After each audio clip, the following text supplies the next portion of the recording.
Bismillahirrahmanirrahim. Assalamualaikum warahmatullahi wabarakatuh. Alhamdulillahirrabbilalamin. Asyhadu an la ilaha illallah wa asyhadu anna Muhammadan abduhu wa rasuluh. Alladzi la nabiyya ba'da. Rabbi syrah li sadri wa yassir li amri wahlul 'uqdatam min lisani yafqahu qawli ya fattahu ya alim. Subhanaka la ilma lana illa ma 'allamtana innaka antal alimul hakim. Ayah dan bunda yang dirahmati Allah Subhanahu wa taala, semoga senantiasa berada dalam kelapangan, kesehatan, terutama nikmat iman dan Islam. Tentunya dengan segala kebaikan tersebut, mari kita sama-sama bersyukur kepada Allah Subhanahu wa taala. Dengan rasa syukur, segala nikmat dan kebaikan itu insya Allah akan Allah tambah dan tambah lagi. Dan tentunya semoga juga meningkatkan keimanan dan ketakwaan kita. Ayah dan bunda yang dirahmati Allah Subhanahu wa taala, tidak lupa mari bersama-sama kita lantunkan salawat dan salam semoga terlimpah curahkan kepada baginda Rasulullah Muhammad sallallahu alaihi wasallam selaku uswah dan qudwah kita, suri tauladan terbaik bagi seluruh umat manusia sepanjang zaman dan sampai kepada seluruh keluarga, sahabat, dan seluruh umatnya tanpa terkecuali. Dan semoga kita semua juga masuk di dalam barisan umatnya yang Rasulullah SAW rindukan. Ayah dan bunda yang berbahagia, apa kabarnya hari ini? Alhamdulillah kita bisa bersilaturahim. Sebelumnya barangkali perlu kiranya saya memperkenalkan diri. Sepertinya memang beberapa ayah bunda atau bahkan mungkin mayoritas belum bertemu dengan saya dan belum mengenal. Kita kenalan terlebih dahulu nih. Perkenalkan, nama saya Seli Dewi Lestari atau sering dipanggil oleh teman-teman, ustadz-ustadzah dan juga siswa-siswi sekolah Harapan Bunda dengan panggilan Ustadzah Seli. Saya beraktivitas sebagai penanggung jawab bidang Quran di LPIT Harapan Bunda, Purwokerto. Juga saya diamanahi mengajar di SMPIT Harapan Bunda, sekaligus mengasuh asrama santri putri di SMPIT Harapan Bunda, Purwokerto. Ayah dan bunda, pada kesempatan kali ini tentunya akan kita manfaatkan untuk bisa saling sharing, bisa saling berbagi tentang bagaimana kita mampu menjadi orang tua yang menginspirasi bagi anak-anak kita. Baik kami sebagai guru yang menjadi orang tua ideologis bagi Ananda di sekolah, maupun ayah dan bunda yang merupakan orang tua biologis dan tentunya juga ideologis, dan tentunya juga orang tua yang kemudian memiliki posisi dengan garda paling depan untuk mendampingi pendidikan anak, untuk membimbing tumbuh kembang Ananda selama di rumah atau bahkan di sepanjang jalan hidupnya. Maka pada kesempatan kali ini kita akan sama-sama membahas tentang materi menjadi sahabat anak belajar Al-Quran di rumah.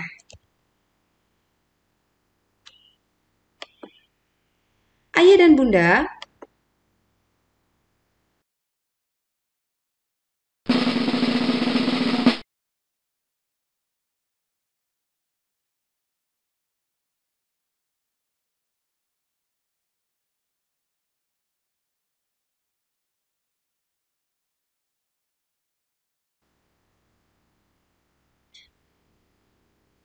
menjadi sahabat anak belajar di rumah ternyata memang sesuatu yang sangat menarik sebetulnya untuk kita bahas.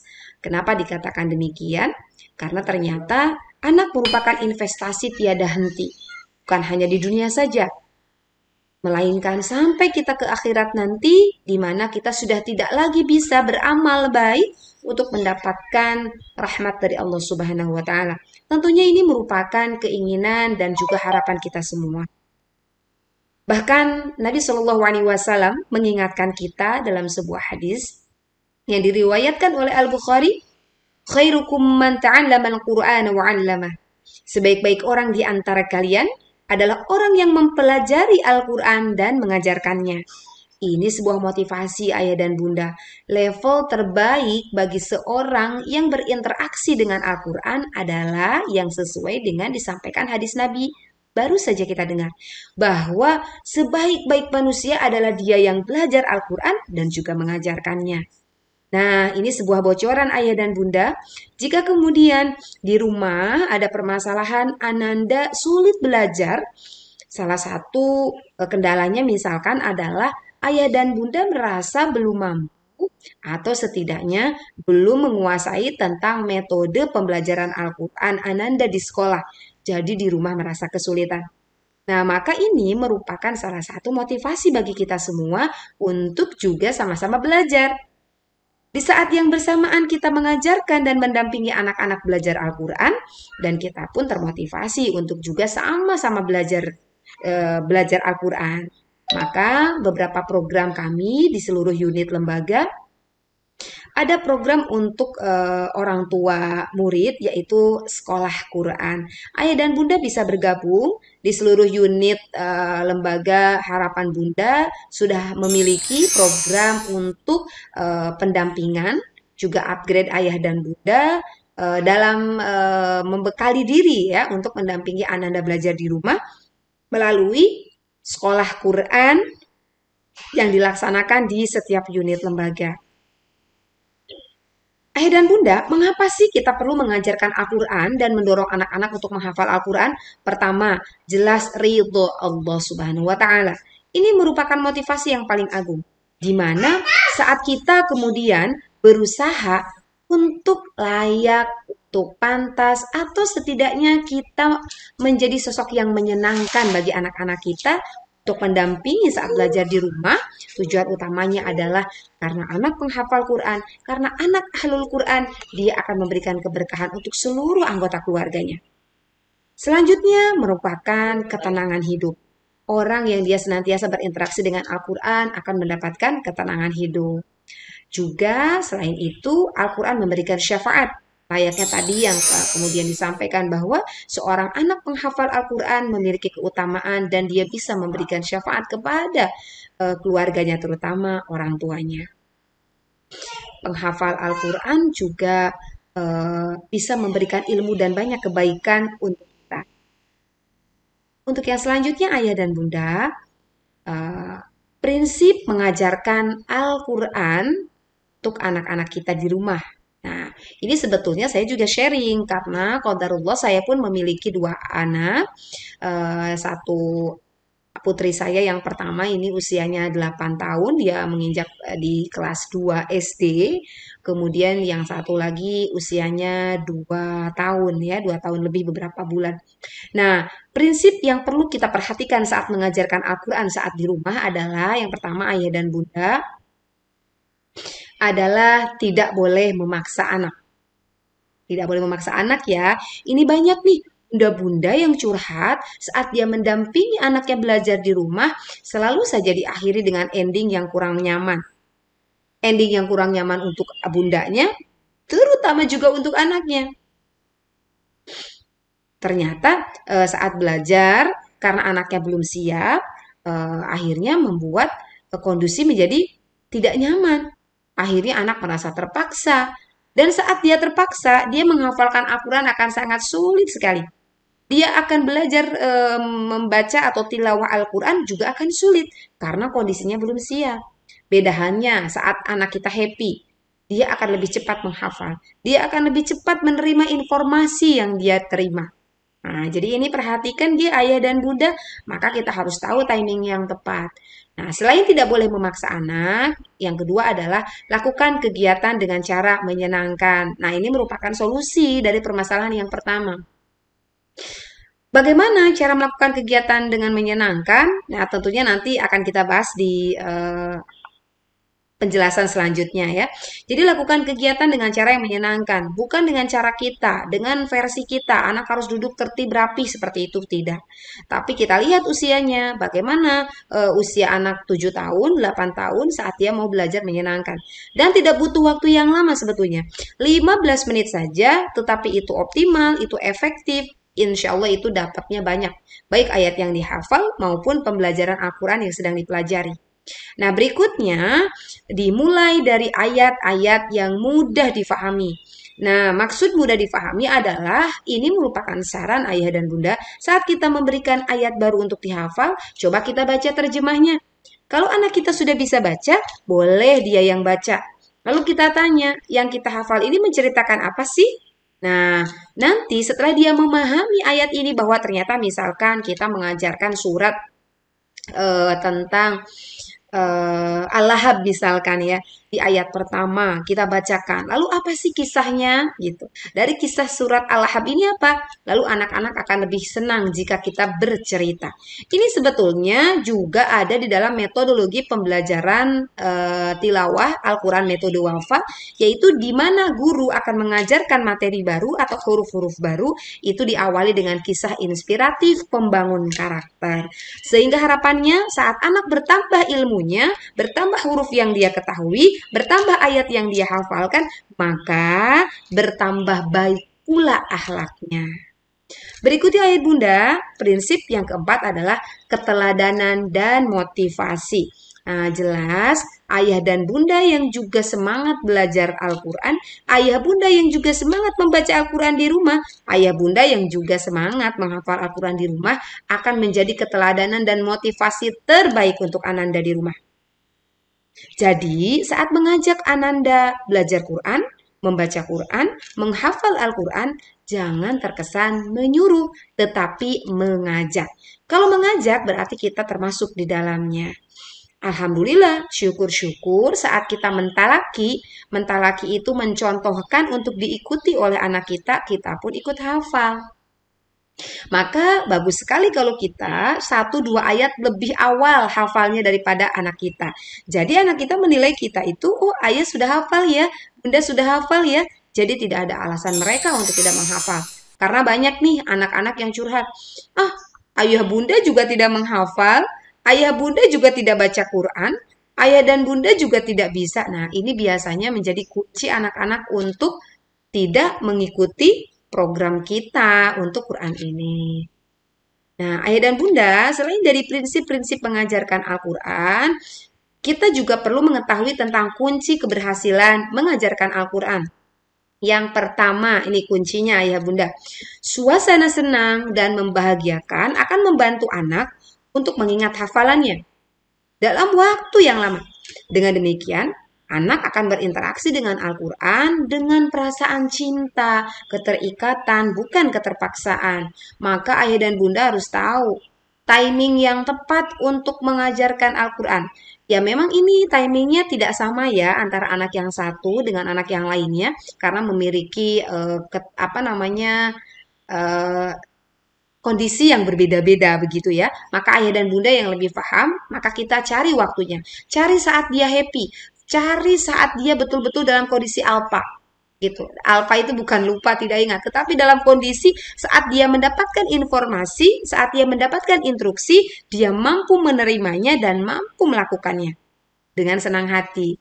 Nah, kunci yang kedua ya dan bunda adalah lakukan program Quran Time-nya dengan berulang dan kontinu. Jadi, jangan sampai kalau kata Sundanya gitu ya, belang beton atau apa ya istilahnya, jadi jarang-jarang begitu. Nah, itu agak sulit begitu. Kalau kita sudah melakukan program yang secara berulang dan kontinu, sehingga menjadi sebuah habit, sebuah kebiasaan, maka kebiasaan ini menjadi sesuatu yang sulit untuk tidak dikerjakan. Nah, ini harus kerjasama, makanya dengan seluruh anggota rumah. Untuk selanjutnya, cara memelihara dan mengembangkan memori anak, ayah dan bunda. Saat kita memelihara dan mengembangkan memori anak, maka ada beberapa hal yang perlu diketahui. Yang pertama adalah ini sebetulnya bisa berawal dari sejak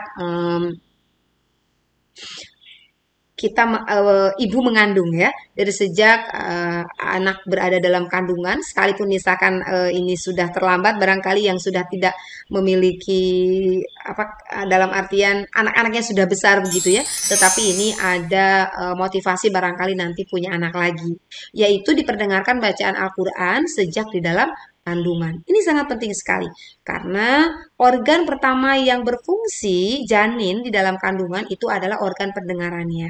Maka perdengarkan hal-hal yang selanjutnya adalah kenalkan Al-Quran sedini mungkin. Gitu. Jadi bagaimana kemudian ayah dan bunda mengenalkan Al-Quran lebih awal ya. Artinya kapan misalkan ada yang nanya kapan kita mengajarkan Al-Quran pada anak? Sebetulnya tidak ada batasannya. Bahkan sejak dalam kandungan, sejak dia lahir, libatkan dia dengan aktivitas Al-Quran. Menyimaknya, ya, melihatnya itu bisa kita lakukan. Untuk selanjutnya adalah yang ketiga, ajari anak untuk fokus dan perhatian pada kita saat belajar. Maka tadi kefokusan ini perlu, tetapi kemudian ayah dan bunda harus tahu waktu yang tepat dan buat waktu itu menjadi menyenangkan. Maka jangan langsung belajar, tetapi kita buat permainan, bisa kita buat apa namanya tadi cerita inspiratif dan lain. Berikutnya adalah ternyata yang keempat, faktor makanan ayah dan bunda. Faktor makanan ini ternyata berpengaruh pada terpeliharanya kemampuan memori untuk bekerja. Maka anak-anak di rumah selain dari ini memang juga sunnah Rasulullah Shallallahu Alaihi Wasallam, makanlah yang halal dan baik, halal dan thayyib gitu ya. Maka di sini baik dari kandungannya dia memiliki unsur-unsur yang mampu menunjang tentang terpeliharanya kemampuan memori. Berikutnya adalah memberi penjelasan pada anak atas nilai yang terkandung di dalam bacaan yang dihafal. Seperti tadi yang disampaikan ya ayah bunda, saat kita mengajarkan tentang ayat yang akan dihafalkan, maka kita bahas dulu apa sebetulnya kandungannya. Berikutnya adalah bijaksana saat anak malas. Mungkin maksudnya bukan malas, tetapi anak belum siap untuk belajar.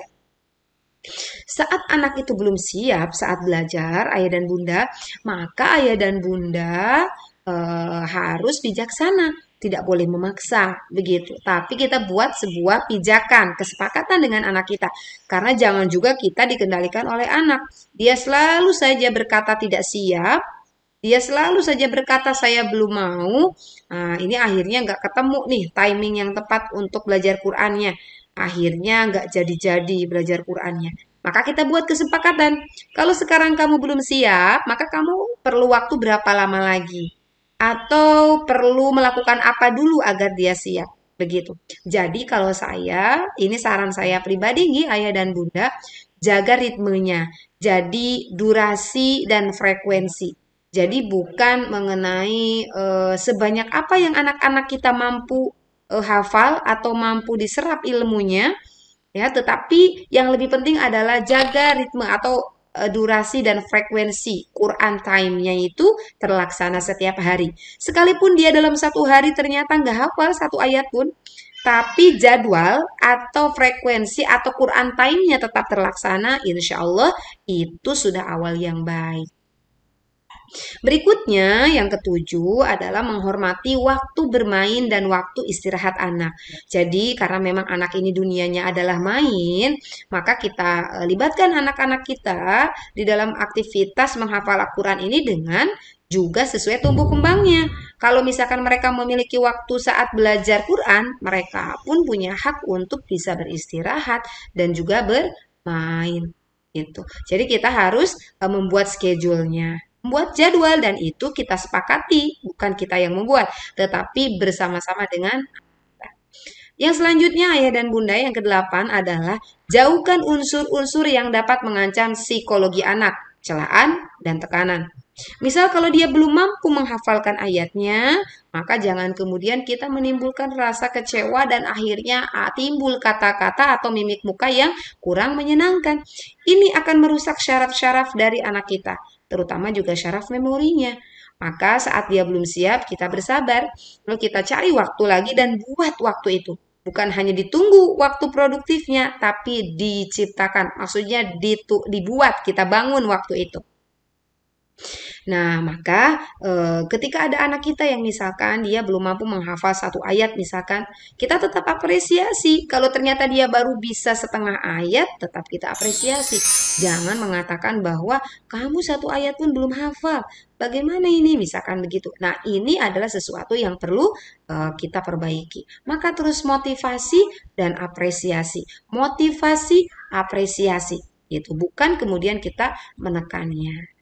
Gitu ayah bunda. Nah, yang poin berikutnya adalah yang kesembilan, yaitu ciptakan kreativitas di dalam menghafal Al-Quran. Jangan menghafal Al-Qurannya selalu monoton. Menghafal Al-Quran tidak selalu ditalaki. Ditalaki dicontohkan mengikuti dengan tertib lalu dia bisa. Anak bukan saatnya seperti itu. Anak butuh bermain dan menyenangkan. Bisa jadi aktivitasnya misalkan hanya dengan mendengarkan audio. Bisa jadi aktivitasnya misalkan dia melihat film, melihat kartun tapi yang memang ada murotalnya. Ini juga merupakan salah satu modifikasi. Termasuk juga saat belajar Al-Quran ya. Kalau anak kita baru mengenalkan huruf hijaiyah, maka kita bisa menggunakan flashcard, kartu ya yang menyenangkan. Kita bisa main umpet-umpetan kartu. Coba kita cari di mana huruf jim, di mana huruf k, di mana huruf hamzah ya, di mana huruf mata, saya begitu. Seperti itu. Kita buat gambarnya dan sebagainya. Demikian. Yang berikutnya adalah tidak kalah penting yang ke-10, ciptakan motivasi agar anak cenderung menyukai aktivitas menghafal. Jadi kita harus selalu mengapresiasi capaian yang dia dapatkan berapapun hasilnya. Gitu ayah dan bunda. Dan ini adalah pamungkas dan yang paling menentukan yaitu adalah doa. Ya, maka ayah dan bunda jangan putus selalu berdoa dengan tulus untuk kebaikan dan keberkahan anak-anak kita. Yang menjadikan mereka mampu, yang menjadikan mereka bisa adalah bukan kita dan bukan juga karena kecerdasan anak kita, tetapi karena Allah yang melapangkan, karena Allah yang gitu ayah dan bunda. Maka ya ada beberapa hal ya yang menjadi apa namanya sesuatu hal yang perlu kita evaluasi nih. Hindari ya mengajari anak saat untuk menghafal saat dia mengantuk ya. Jadi kalau mengantuk jangan dipaksakan, biarkan dia tidur terlebih dahulu saat dia letih atau kelelahan, maka cari waktu jangan yang setelah dia belajar, setelah dia bermain. Misalkan dia sekarang lagi demam sepeda nih ayah dan bunda. Ternyata kita memberikan jadwal menghafalnya setelah bermain sepeda. Saya rasa itu menjadi waktu yang kurang efektif. Kenapa? Karena bermain sepeda memerlukan energi yang lumayan. Kalau kemudian selanjutnya menghafal dan belajar Quran, anak-anak tidak akan mampu dengan efektif mengikuti jadwal Qur'annya. Ya, nanti bisa di reschedule lagi. Kemudian kekenyangan atau sebaliknya. Jadi kalau anak kita mau belajar, terutama menghafal atau belajar Quran, pastikan dia tidak terlalu kekenyangan karena setelah makan misalkan langsung belajar, itu kita kasih jeda atau sebaliknya dia kelaparan, dia belum makan gitu ya. Dan juga yang kemudian menjadi sharing buat saya ya, yaitu sedang asik bermain. Nah, sedang asik bermain kita panggil-panggil saatnya jam Quran misalkan harusnya diingatkannya sebelum bermain. Maka kita informasikan, kamu punya jadwal bermain misalkan 20 menit. Setelah 20 menit itu, maka saatnya belajar Quran, misalkan begitu. Kita kasih jeda. Dan sebelum 20 menit itu berakhir, maka kita kasih aba-aba ya bahwa jangan langsung 20 menit langsung diingatkan, tapi misalkan 10 menit terakhir, 5 menit terakhir dan seterusnya. Dan juga jangan menolak saat anak kita lagi semangat, walaupun itu bukan jadwal Quran gitu. Dan mudah-mudahan ayah bunda bisa sedikit berkorban ya. Misalkan lagi ngantuk, lagi agak lelah, tapi anak kita itu saat itu ingin belajar. Ini kalau saya pribadi, saya berusaha untuk bagaimana untuk tetap berusaha memaksakan diri untuk ikut dengan anak yang sedang semangat. Karena kondisi seperti itu sangat sulit. Jadi kalau anak kita sedang semangat dan dia menagih untuk belajar, kita layani. Insya Allah mudah-mudahan Allah melapangkan ya, ya Bunda. Oke, maka perlu diperhatikan di dalam proses pembelajaran Quran ini adalah bakat dan minat, daya ingat, kenali kesulitannya. Bakat dan minat ini bukan berarti begini. oh dia bakatnya bukan Quran nih, jadi nggak usah belajar Quran. Bukan itu maksudnya. Tetapi setiap anak itu memiliki bakat dan minat. Nah, program pembelajarannya bisa kita sesuaikan dengan bakat dan minatnya. Kalau dia senang bernyanyi, coba kita kemas bagaimana program pembelajaran Qurannya yang dekat dengan aktivitas ya seni, musik, nyanyi dan sebagainya gitu ya. Berikutnya daya ingat, kita bisa mengukur. Kalau daya ingatnya dia cepat lupa, maka frekuensi mengulang menghafal jangan terlalu sedikit, maka harus banyak. Berikutnya kenali kesulitannya. Setelah kita mengenali kesulitannya, maka kita akan bisa dapat mencarikan solusinya. Ya, ayah bunda, jadi 3 hal ini perlu diperhatikan ya. Setelah tadi prinsip-prinsip dan langkah-langkah yang kita lakukan untuk mendampingi Ananda belajar Quran, 3 poin ini penting. Lihat bakat dan minatnya, sehingga akan memudahkan kita mengemas ya, memodifikasi, memformulasikan program belajar Qurannya agar sesuai dengan bakat minat anak kita. Berikutnya adalah daya ingat. Daya ingat anak kita termasuk yang kuatkah, lemahkah, atau sedang-sedang. Itu akan berpengaruh juga untuk frekuensi kita mengulang kembali ayat-ayat yang sudah dipelajari atau dihafalkan. Yang ketiga adalah kenali kesulitannya. Sulit di mana nih? Kalau dia sulit di motivasi, berarti kita kencengkan motivasinya. Kalau ternyata dia sulit di pemahaman, maka berarti kita cari cara bagaimana menjelaskan dengan cara yang sederhana tapi anak kita paham.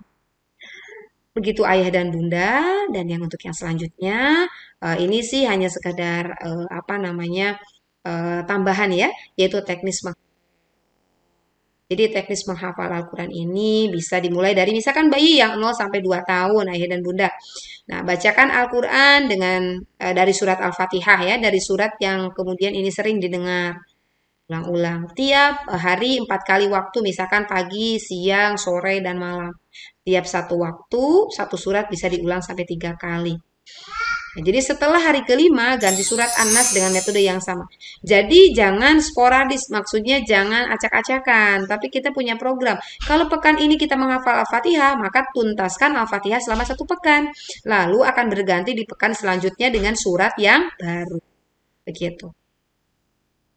Berikutnya, kalau di atas 2 tahun, nah ini bisa kita mulai dengan metode yang sama seperti tadi, tetapi ditambah waktu menghafalnya. Misalkan, kalau misalkan tadi yang bayi itu cukup 5 hari, misalkan yang 2 harinya libur, gitu. Kalau untuk yang di atas 2 tahun bisa menjadi 7 hari. Atau sering juga didengarkan moro. Nah, maka untuk anak yang di atasnya, kita sudah bisa mulai mengatur. Di atas 4 tahun kira-kira ya, ayah bunda. Mulai atur konsentrasi dan waktu untuk menghafal serius. Jadi kita punya jadwal rutin dan itu berdasarkan kesepakatan dengan anak. Kalau tidak dilaksanakan, ada konsekuensi, tapi juga berdasarkan kesepakatan. Yang cocok dengan tumbuh kembang anak tentunya ya, konsekuensinya.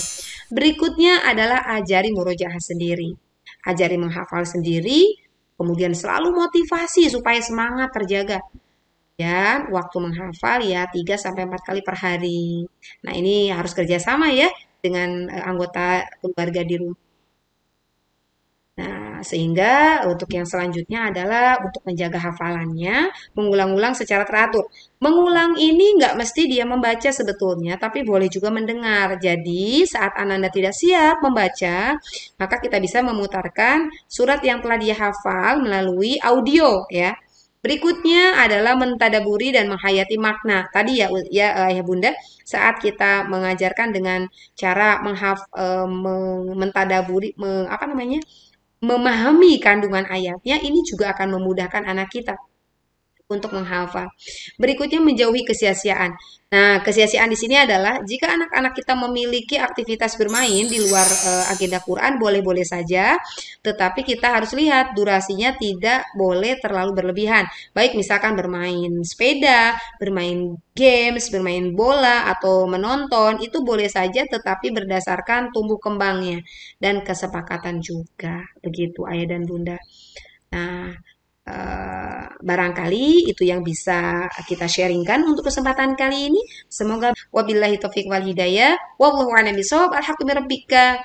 Wala takunanna minal mumtarin. Tsumma assalamualaikum warahmatullahi wabarakatuh.